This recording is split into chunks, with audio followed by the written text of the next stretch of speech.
NASA on the lookout for a new meteor shower, presented by Science at NASA. The head of NASA's Meteoroid Environment Office, Dr. Bill Cook, often lets cameras do his skywatching for him. He and his colleagues operate a nationwide network of automated fireball observatories that capture anything that burns into Earth's atmosphere. On the morning of May 24th, however, he plans to go out in person. There could be a new meteor shower, and I want to see it with my own eyes, says Cook. The shower is the May camelopardalids, caused by dust from periodic comet 209P Linear. No one has ever seen them before, but this year the May camelopardalids could put on a display that rivals the well-known Perseids of August. Some forecasters have predicted more than 200 meteors per hour, says Cook. Comet 209P Linear was discovered in February 2004 by the Lincoln Near-Earth Asteroid Research Project, a cooperative effort of NASA, the Massachusetts Institute of Technology Lincoln Laboratory, and the U.S. Air Force. It is a relatively dim comet that dips inside the orbit of Earth once every 5 years as it loops around the Sun. 2 years ago, meteor experts Esko Laitinen of Finland and Peter Junniskens at NASA Ames Research Center announced that Earth was due for an encounter with debris from Comet 209P Linear.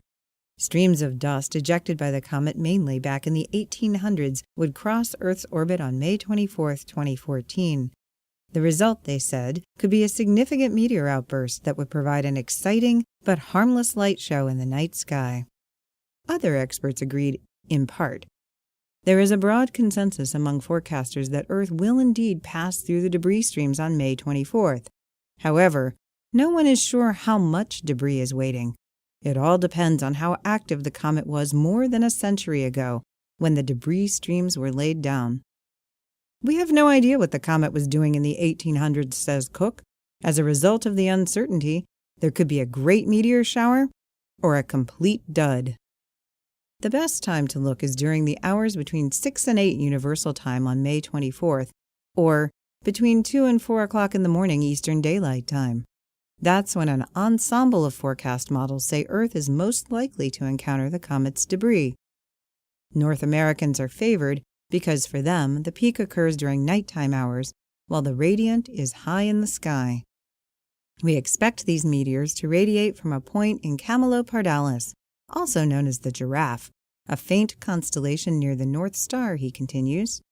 It will be up all night long for anyone who wishes to watch throughout the night. Indeed, that might be a good idea. Because this is a new meteor shower, surprises are possible. Outbursts could occur hours before or after the forecasted peak. In case of a dud, there is a consolation prize. On May 24th, the crescent moon and Venus are converging for a tight conjunction the next morning on May 25th. Look for them rising together just ahead of the sun in the eastern sky at dawn. That's a nice way to start the day, says Cook, meteors or not. For more news about surprising events in the night sky, stay tuned to science.nasa.gov.